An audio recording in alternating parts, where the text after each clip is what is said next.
Hi everyone, and welcome to the volunteer briefing session for the Gold Coast Pet and Animal Expo. For those of you who have attended our briefings in the past, thank you for trying something new. We've got volunteers from all over attending this event, so we thought that doing it via video link might be something that's a little bit easier, so we'll give it a go. Let us know what you think. So welcome everyone, thank you so much for volunteering. We can't run the event without you, so we really appreciate you coming on the weekend to help out with the event and spending just the next few minutes finding out a bit more as to what the event is about. So the Gold Coast Pet and Animal Expo is the biggest of its kind in Australia. Previously, the event has been run by the Gold Coast City Council and they've been running it for the last 14 years. So this year will be the first year that RSPCA Queensland will be hosting the event. So we're really, really excited. We've made lots of fabulous new exciting changes to the event as a whole, the program. We've got some foodies coming and all that kind of stuff. So it's really exciting. RSPCA Queensland decided to take on the event because we were looking to launch the brand on the Gold Coast. So this is a great way for us to get the name out there and to let people know what we do in their region. The event has moved locations this year and it's going to be held at the Gold Coast Convention and Exhibition Centre, where obviously the event's running this Saturday and Sunday from 9 a.m. to 4 p.m. daily. We're expecting around 20,000 people to attend the event across the 2 days. So the event will obviously celebrate all creatures great and small. There's exhibitors from all different types of pet industries and of all animals, I guess. Our theme for this year is education, conservation and entertainment. I thought I should make mention that I hope you don't mind. I'm going to just be referring down to my notes here so that I make sure I cover absolutely everything. So we'll move on to the actual event logistics themselves. So some key times for the event. Obviously everything's going to be set up on the Friday. So come Saturday morning, there's volunteer shifts that start from 6 a.m. So just make sure you check your briefing document that I would have emailed to you to check what time your shift actually starts. So from 6 a.m. we've got food vendors bumping in outside, 7 a.m. exhibitors inside. Most of them will have bumped in on the Friday evening, but some still might do that Saturday morning. 8:30 a.m. we need everyone in position. So exhibitors, volunteers, absolutely everyone ready to go because at 9 a.m. The doors open. So during the day, we've got loads of entertainment happening. We've got 3 entertainment precincts. We've got a main arena, an education stage, and our Doc Dogs diving competition happening outside. And then at 4 o'clock, the event obviously concludes for the day on the Saturday. And then at 4 p.m, a lot of the shifts actually continue on until 4:30. We're hoping that, just after 4 o'clock, maybe spend 10 minutes if you can, just packing up, cleaning up your area, knowing that the next day there's going to be new volunteers that are going to be looking after that role, and obviously they would like to and need to arrive to a nice clean area like you found it on Saturday morning, so that would be great. So Sunday morning, again, we've got volunteers arriving bright and early, so again, make sure check what time your shift starts. 8:30 again, everyone in place, ready to go for a 9 o'clock open. The entertainment program is still jam-packed on the Sunday, so it's stuff happening all day, and then the event finishes obviously at 4 o'clock, and then from 4 p.m. onwards we're going to have bump out. So from between 4 and 6:30 we're going to have all of the exhibitors leaving, and then after then is when obviously we can pack up all of our stuff, but there are some particular roles on the roster just to help bump out, but we would really appreciate it if again at 4 o'clock on the Sunday you could just pack up your area as best you possibly can, so that it just makes it a little bit easier at the end of a 2-day event to go around and collect everything. So some access and parking information. Pedestrian access is via halls 3 and 4. There's only one way in and out via the main entry of the event, which is through those halls. For those of you who are driving to the Gold Coast, there's parking directly underneath the convention centre at a cost of $12 for the day. Please just keep in mind though, it's going to be a really busy weekend at the convention centre. They are fully booked, so every room has got something going on. And it is school holidays, so we expect there's going to be a lot of people. So if you can arrive a little bit earlier and park a little bit further away and have a 5-10 minute walk to the venue, that would be really awesome. understand if you can't do that for whatever reason. There's also a tram that stops right out the front of the convention centre. So if you can look at some alternative options, that would be great. For those of you who have indicated on the Google document that you're catching the bus from Wacol to the Gold Coast, here's a few key details for you. You need to meet the bus outside the adoption centre at Wacol, and the bus will leave Wacol at 7:15 sharp. So ideally, you'd be there between 7 and 10 past 7 because the bus will be leaving at 7:15. All volunteers catching the bus are asked to park in the Vesco car park, which is just across the road from the shelter. When you're at that sort of main intersection, you'll notice it's just across the road there. They're actually being so kind and opening up their car park for our volunteers to park in on the day, because obviously you're going to need to park there all day, and we want to make sure that the shelter has enough spots for all the customers. So that will be open from 6:45 in the morning for you to park at.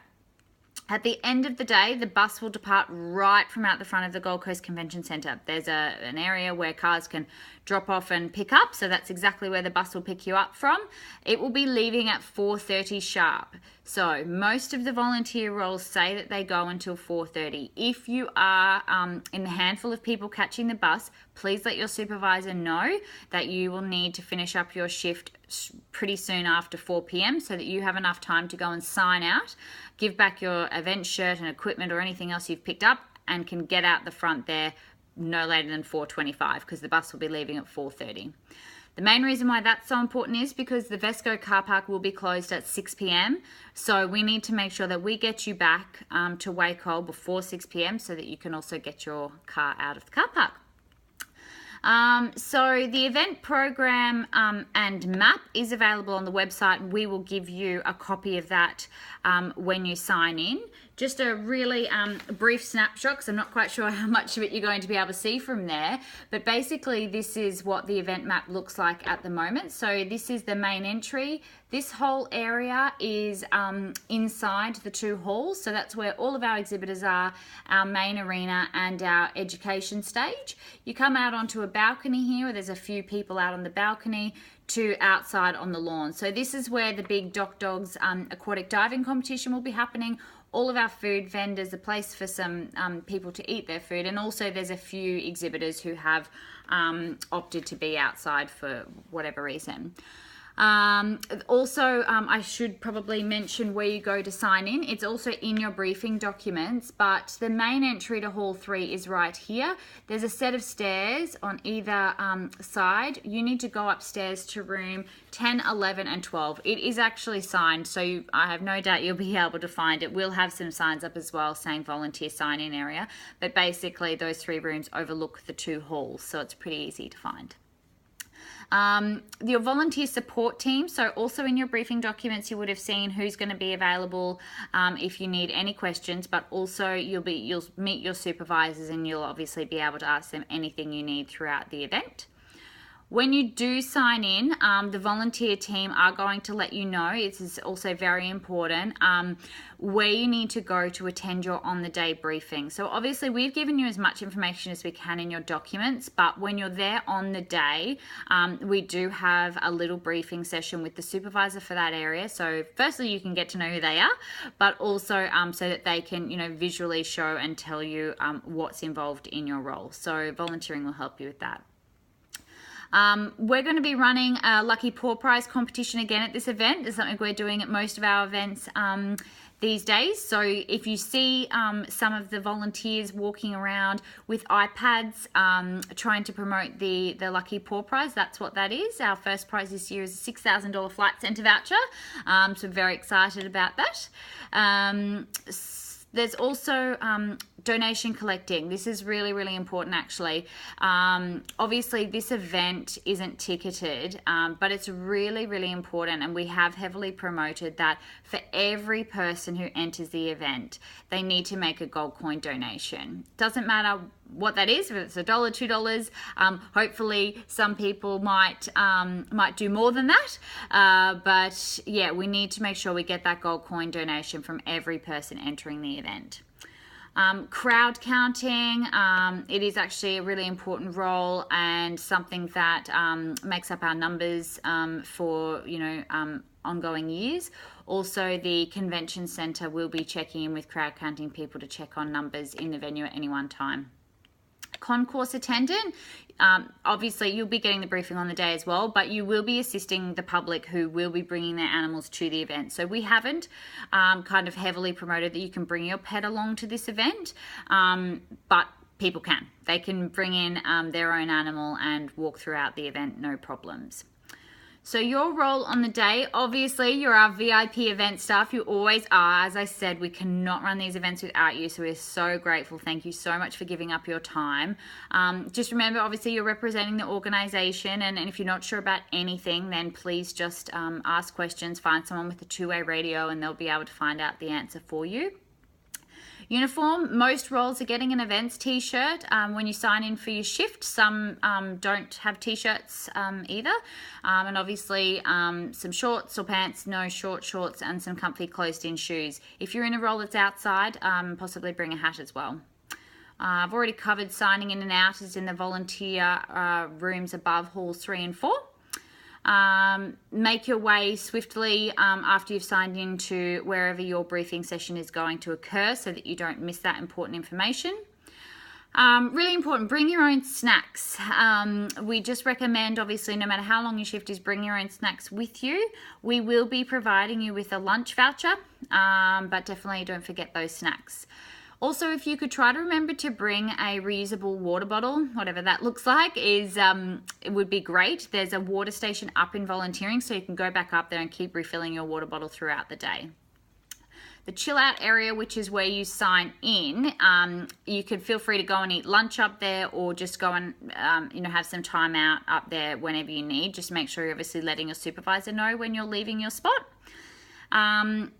If you have a morning shift, it's really important, and we really just ask that if you can do a handover with your afternoon volunteer, that would be really helpful, because you might have even picked up on things that might help them throughout their shift, so that would be great. Safety on the day. So what happens if there's an incident? If you can find anyone with a two-way radio so that they can get in contact with the events team, that would be great. If you can't, there's also, if you can't find someone with a two-way radio, there's also an emergency contact list that'll be on the back of your name tag. That'll have all of the events team, but also first aid. So there's a first aid officer there, and they can attend any incident on site. If it's a real emergency, you can't do any of those things, and you really need to, then you can obviously call 000. Just a reminder that no volunteers are to bring their own animals with them during their shift. So if you can't make your shift, so this is just a little bit of FAQs to finish off. If you can't make your shift, there was a phone number in your briefing documents to text and let us know. As soon as you know you can't make it, please let us know so that we can plan accordingly. What to bring with you, water bottle, snacks, a hat if you are outside, some money in case you want to buy some things from the exhibitors for your pooch. What do you need to do if you need a break? Again, just communicate with your supervisor. It's not a problem. It's just we need to know so that we know where you are. And I suppose also in case we're looking for you or wondering what's going on, then we know where to find you. Will the event be cancelled if it rains? No. Majority of the event is indoors. The weather is looking beautiful here at Broadbeach over the 2 days, so I don't suspect anything will go wrong. What do you do when you arrive and before you leave? Visit the volunteer sign-in, sign-out area in rooms 10, 11 and 12, which overlook halls 3 and 4. So thank you once again for volunteering. We can't thank you enough for giving your time, however much you've been able to give. We are so appreciative. We're really looking forward to this event being the best it's ever been, and we look forward to seeing you on the day. All right, thanks so much again for watching. If you do have any feedback on this video presentation, please let me or Kayla in volunteering know. Otherwise, thanks so much for taking the time to listen, and we'll see you on the weekend. Okay, bye.